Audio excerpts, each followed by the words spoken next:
दोस्तों नमस्कार।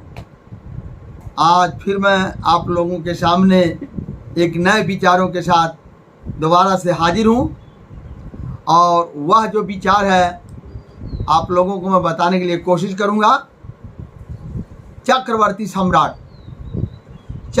सम्राट जो थे वो किस खानदान से बिलोंग करते थे, मैं उसके बारे में आपको अवगत कराने के लिए कोशिश करूँगा।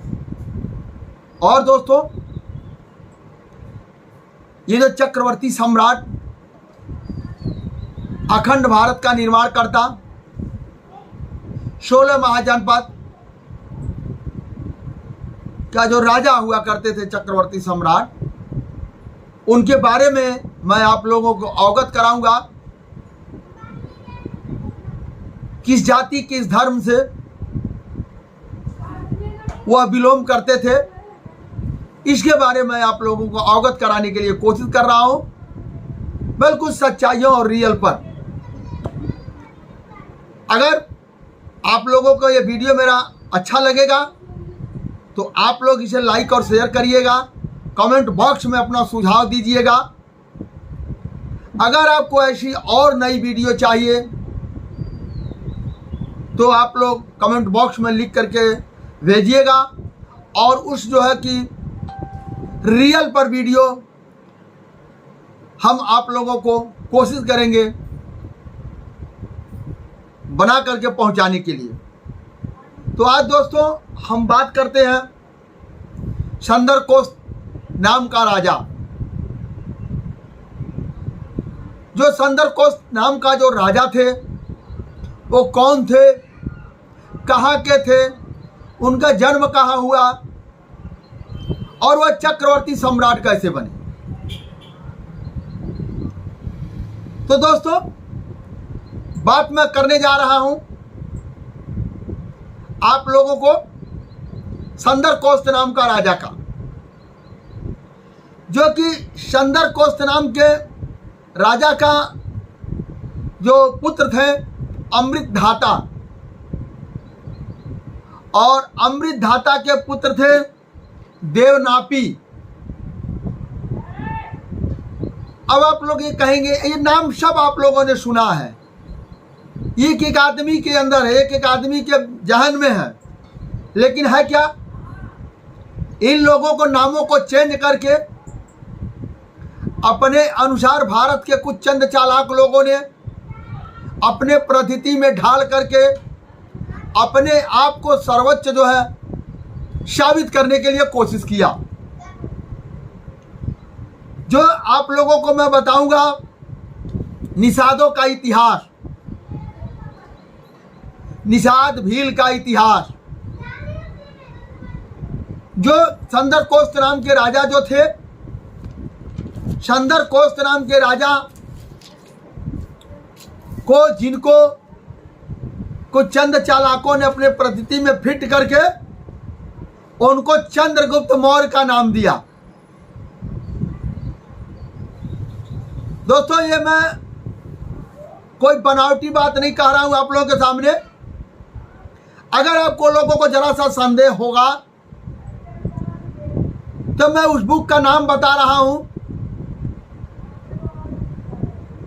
उस बुक को आप लोगों को ला करके पढ़ लेना चाहिए, जिससे आपका संदेह दूर हो जाए। ये देखिए ये बुक है, ये क्या है? इंडिका नामक बुक है। इस बुक में सारी बातें लिखी हुई है और ये आज के किसी इतिहासकार का लिखा हुआ ये बुक नहीं है। ये बुक किसका लिखा हुआ है? संदरकोष्ट राजा, अखंड भारत का निर्माण करता, जिसको चंद्रगुप्त मौर्य कहा गया है, संदरकोष्ट राजा के साला साहब मैगस्थीन ने यह बुक लिखा है। ये आज का लिखा नहीं है, कई हजारों वर्ष पहले का यह बुक लिखा हुआ है।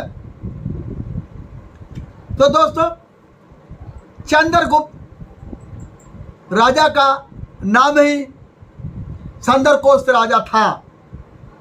और संदरकोष्ट राजा के पुत्र जो थे अमृतधाता, जिनको क्या कहा गया है, बिंबसार कहा गया है, उनको बिंबसार कहा गया है। और अमृतधाता के पुत्र देवनापी,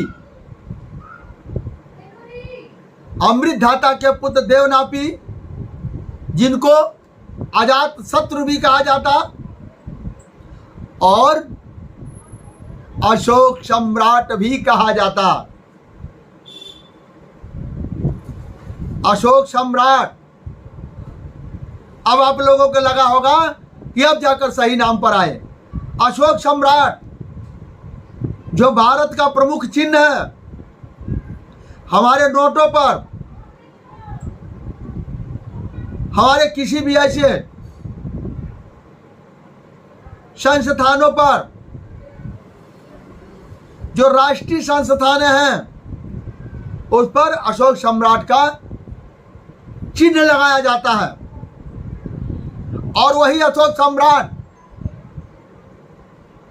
जिनका वास्तविक नाम देवनापीय था, जिनको अजात शत्रु भी कहा गया, अशोक सम्राट भी कहा गया। तो दोस्तों, इस इतिहास को मैं आगे बढ़ा रहा हूं। इनका क्या क्या इतिहास रहा है, कैसे रहा है, इनके वंशावली क्या है, इसको समय समय पर मैं आप लोगों को अवगत कराते रहूंगा। संदरकोष्ट राजा, संदरकोष्ट राजा का दो पत्नियां थी। एक थी दुधारा और दूसरी थी हेलेना। दुधारा के पिता का नाम था मधपानंद, जो भारत के, जो आज भारत देश में है, वो जो है दुधारा का पिता का नाम था मधपनानंद। और दूसरी जो उनकी पत्नी थी हेलेना, उनके पिता का नाम था शैलकुश निक्टेयर। और शैलकुश निक्टेयर के पुत्र थे मैगस्थीन। शैलकुश निक्टेयर के पुत्र मैगस्थीन थे। और जब संदरकोष्ट राजा ने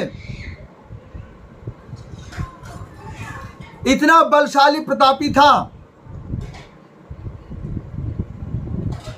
कि आपको उनके सामने कोई सिर उठाने के लिए हैसियत नहीं करता था,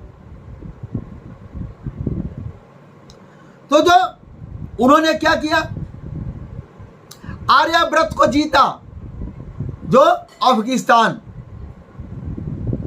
आर्यव्रत को उन्होंने जीता। जीतने के बाद शैलकुश निक्टेयर ने अपने राज्य को बचाने के लिए अपनी लड़की हेलेना से शादी कर दी और उनके साथ मैगस्थीन आए। मैगस्थीन के ही द्वारा लिखा गया, उस जमाने में यूनान के रहने वाले थे, उस जमाने में यह इंडिका नाम की बुक है। और भारत का इतिहास जानना है आप लोगों को कि भारत के इतिहासों के साथ कैसे छेड़छाड़ हुआ है। भारत के इतिहासों को छेड़ करके, भारत के इतिहासों को, पद्धति को पूरा टोटल बदल करके कुछ चंद चालाक लोगों ने अपने पद्धति में ढाल करके यहाँ के लोगों को, इतिहास को खत्म करके यहाँ के लोगों को मानसिक गुलाम बनाने में वो लोग कामयाब हो गए। तो दोस्तों, जो संदरकोष्ट के पिता जो थे, चंद्रगुप्त मौर्य के पिता, बार बार का संदरकोष्ट नाम ही उनका था वास्तविक। और उनको जो है चंद चालाक लोगों के द्वारा अभी 300, 400, 300 ईस्वी पहले, 300 वर्ष पहले, 300 वर्ष पहले, 400 वर्ष पहले उनको अपनी पद्धति में ढाल दिया गया और बता दिया गया कि किताबें बहुत हजारों हजार वर्ष पुरानी है, 6000 वर्ष पुरानी, 5000 वर्ष पुरानी, जो कि ऐसा नहीं है। क्योंकि मैगस्थीन जो संदरकोष्ट चक्रवर्ती सम्राट संदरकोष्ट के साले साहब ने, उन्होंने जो यहाँ भारत में आया और रहा और उन्होंने जो लिखा वो सत्य लिखा। तो चंद्रगुप्त के मौर्य के पिता समुद्रगुप्त, आप लोग ये जानेंगे, ये कौशाम्बी में, इलाहाबाद से एक जिला कट के बना कौशाम्बी। कौशाम्बी का वो चक्रवर्ती सम्राट हुआ करते थे, जो वह एक भील सरदार थे, कुल भील सरदार थे। भील किसको कहा जाता है? निषाद वंशीय लोग भील थे और एक भीलों का वो सरदार थे। जो चंद्रगुप्त के माता का महारानी मूरा भील था, उनकी माता का नाम महारानी मूरा भील थी।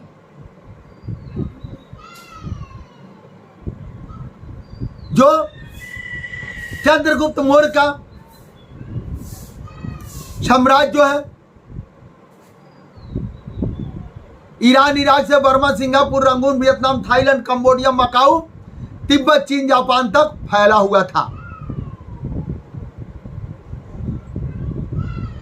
और उनकी मृत जो है, आज भी समाधि उनकी है कर्नाटक में श्रवण गोल, जो चंद्रगिरी पर्वत पर हुई थी, आज भी उनका वहां समाधि है। दोस्तों, ये हमारे इतिहासों को बदल करके अब जो चंद्रकोष्ट राजा का नाम जो है चंद्रगुप्त रख दिया गया, अमृतधाता का नाम बिंदुसार रख दिया गया। यानी वो अपने अनुसार उन्हीं के नामों को बदल करके ऐसा नाम कर दिया गया। देवनापी का नाम जो है अजात शत्रु रख दिया गया और अशोक सम्राट रख दिया गया। उसमें क्या कहा गया? अजात शत्रु ने अपने ही पिता बिंबिसार की हत्या करके कुर्सी बैठा था, जो कि ये किताब ऐसा नहीं बता रही है। दोस्तों, ये जो किताब जो है ऐसा नहीं बता, क्योंकि ये किताब विदेशों में छपती है और हमारे भारत में आकर के राजस्थान में ये हिंदी में अनुवाद किया जाता है और पंजाब में अनुवाद किया जाता है। शायद एक किताब हमारे उत्तर प्रदेश में न मिले, बिहार में न मिले, क्योंकि इतिहासों को खत्म करने में चंद चालाक लोग इतने माहिर हैं कि कहीं आपको इतिहास ना पता लग जाए तो इसको हर वक्त उन्होंने मिटाने की कोशिश किया। अब आइए, जो चंद्रगुप्त मौर्य का, जिसको संदरकोष्ट राजा कहा जाता है, वह एक निषाद खानदान के थे, जो कि आपको मैंने दर्शाया। जब सूर्यगुप्त एक भील का सरदार हुआ करते, भील जो जातियां थी उनका सरदार हुआ करते थे,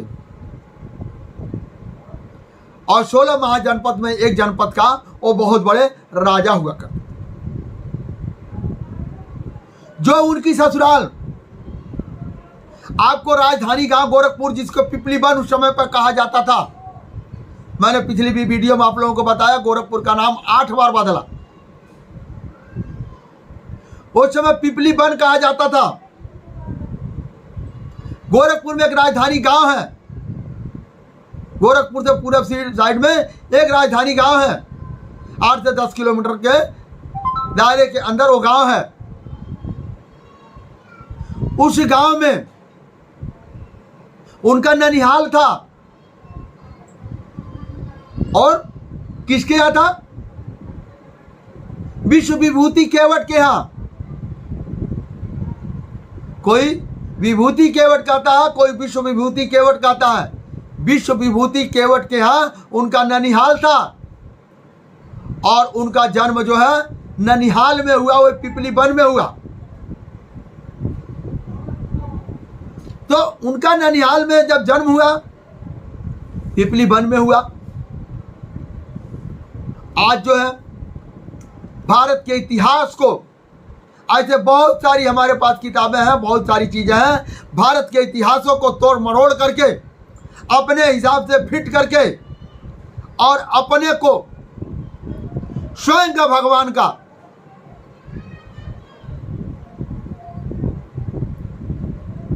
आदमी बताया गया है कि मैं भगवान का आदमी हूं, आपका संदेश भगवान के पास पहुंचाता हूं, वहां से संदेश लाकर के मैं आपको बताता हूं।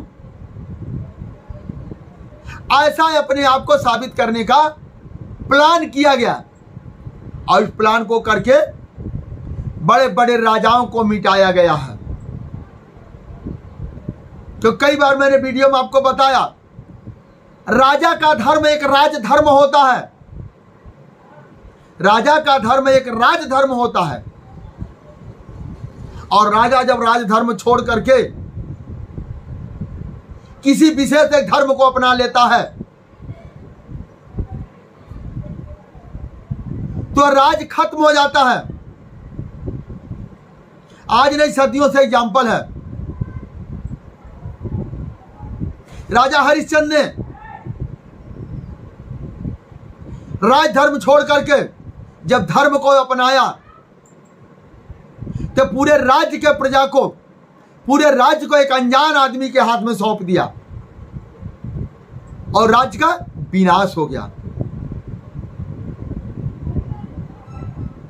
राजा बलि ने भी यही किया, क्योंकि राजा का धर्म अलग होता है। उनका प्रजा का देखभाल करना, प्रजा की सेवा करना, प्रजा को हर तरह से खुशहाल रखना, ये राजा का धर्म होता है। राजा का धर्म चंदन लगाना, राजा का धर्म पूजा करना, राजा का धर्म पाठ करना, राजा का धर्म ऐसे कोई कर्म कांड को नहीं राजा करता है। ऐसे जो भी राजा, चाहे देश का राजा हो या एक राज्य का राजा हो, जैसे छोटे छोटे आज भारत के कई राज्य हैं और कई राज्य को मिलाकर एक देश बनता है। जब देश का राजा चंदनधारी बन जाएगा, देश का राजा जब पुजारी बन जाएगा, देश का राजा जब कट्टर धार्मिक बन जाएगा, राज्य का राजा जब कट्टर धार्मिक बन जाएगा, वो पुजारी बन जाएगा, महात्मा बन जाएगा, संत बन जाएगा, फकीर बन जाएगा, तो उस राज्य का विनाश अवश्य है। क्योंकि सदियों से आप देखते आए हैं, इतिहास उठा के देखिए, जो राजा कट्टर धार्मिक बना, राजधर्म को छोड़ करके उन्होंने कट्टर धार्मिकता का जब रूप धारण किया तो उनके राज्य का विनाश हुआ। तो दोस्तों, आज का वीडियो मेरा इतना ही, यहीं तक। फिर अगले वीडियो में नए विचारों के साथ मैं आप लोगों के सामने हाजिर होऊंगा।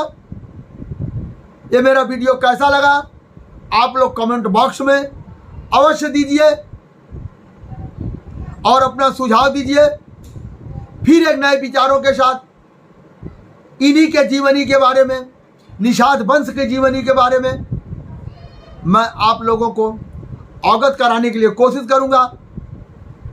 दोस्तों, धन्यवाद, नमस्कार।